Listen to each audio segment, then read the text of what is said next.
Hello, I am के सरगुन। मैं आज आपको पढ़ाऊंगा डायरेक्ट स्पीच से इनडायरेक्ट स्पीच कैसे बनाई जाती है। देखिए, कोई भी बातचीत होती है तो उसमें सबसे पहले स्पीकर होता है, बोलने वाला, जिसको हम आई से पहचानते हैं डायलॉग में। और फिर उसको सुनने वाला एक लिसनर होता है और डायलॉग में उसको हम यू से पहचानते हैं। तो आइए उदाहरण के लिए समझते हैं। Raju said to Ritu, I will teach you. यानी कि राजू ने रितु से कहा कि मैं तुमको पढ़ाऊंगा। अब इसमें हमें देखना है कि स्पीकर कौन है और लिसनर कौन है। सेंटेंस में दो हिस्से हैं। बायां हिस्सा है राजू सेड टू रितु और दायां हिस्सा है आई विल टीच यू। तो बाएं हिस्से में राजू स्पीकर है और दाएं हिस्से में स्पीकर को आई से पहचाना गया है। ठीक है।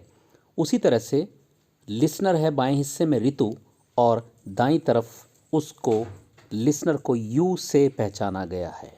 तो इस तरह से राजू स्पीकर है और डायलॉग में आई से मैच करेगा और इधर रितु लिसनर है और यू से मैच करेगी। उसी हिसाब से उसमें बदलाव किया जाएगा।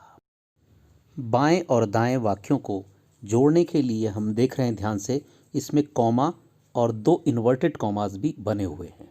तो सबसे पहले देखते हैं कि इन दोनों को कैसे हटाया जाए। जब हम इन दोनों को हटा देते हैं, कॉमा और इन्वर्टेड कॉमा को, तो इन दोनों वाक्यों को जोड़ने के लिए जो कनेक्टर इस्तेमाल किया जाता है वो है दैट। दैट से हम दोनों तरफ के वाक्यों को कनेक्ट कर देते हैं। ये कंजंक्शन का काम करते हैं। उसके बाद आई को राजू के अनुसार ही में बदल देते हैं, क्योंकि राजू का प्रोनाउन ही होगा। और इसी तरह से यू को ऋतु के हिसाब से हर में बदल देते हैं, क्योंकि ऋतु फीमेल है। इस तरह से हमने डायरेक्ट से इनडायरेक्ट में आने के लिए दोनों तरफ मैच करते हुए स्पीकर और लिसनर को हमने डायलॉग के अंदर प्रोनाउन चेंज कर दिए और साथ ही कॉमा इन्वर्टेड कॉमा को हटाकर इन दोनों को एक कनेक्टर से जोड़ दिया है, जो कि दैट है। और फाइनली दाएं और बाएं तरफ के दोनों सेंटेंसेस में जो क्रियाएं हैं उन पर हम ध्यान देते हैं, वो किस तरह से बदलेंगी। सबसे पहले राजू और ऋतु के बीच जो सेड टू है वो हमारा टोल्ड में बदल जाएगा। और दाईं ओर का जो sentence I will teach you में जो विल टीच था, क्योंकि बाईं ओर का टेंस पास्ट का है, इसलिए दाईं तरफ का टेंस भी पास्ट में यानी कि विल का वुड हो जाएगा, तो वो वुड टीच हो जाएगा। इस तरह से पूरा जो इनडायरेक्ट वाक्य है वो बनेगा Raju told Ritu that he would teach हर। आइए एक बार फिर देखें कि ग्रामेटिकली हमने इस सेंटेंस में डायरेक्ट से इनडायरेक्ट बदलने में किस तरह से किन किन चीज़ों में बदलाव किया, इस उदाहरण को मद्देनज़र रखते हुए। सबसे पहले हम देखते हैं इसमें टेंस का चेंज आया, फिर हमने इसमें कनेक्टर चेंज किया और प्रोनाउन चेंज किए।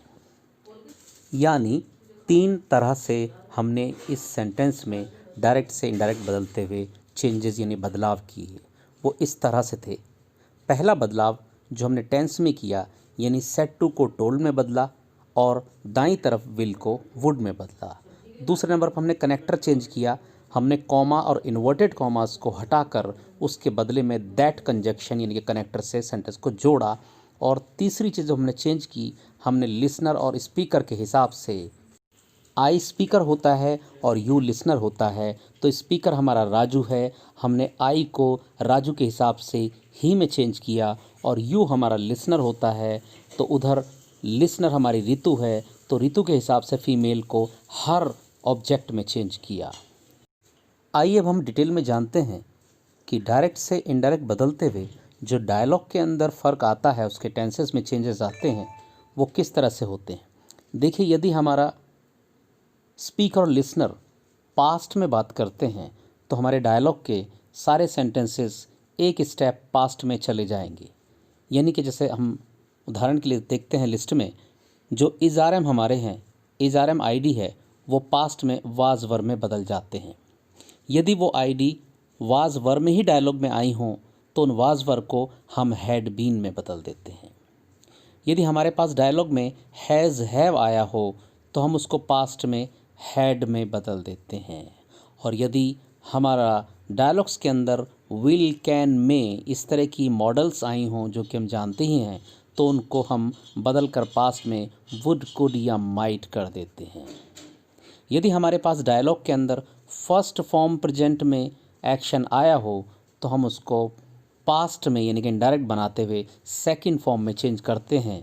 और यदि सेकंड फॉर्म में ही हमारे पास डायलॉग में एक्शन आया हो तो हम उसको इनडायरेक्ट बनाते हुए हैड थर्ड फॉर्म में चेंज कर देते हैं, यानी कि पास्ट परफेक्ट में चेंज कर देते हैं।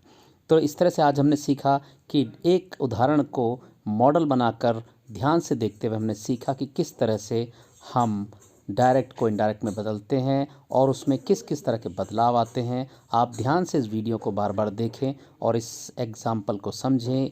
एक साधे सब सधे, एक एग्ज़ाम्पल से आपको लगभग एक पैटर्न आपको समझ में आ जाएगा डायरेक्ट से इनडायरेक्ट बनाने का।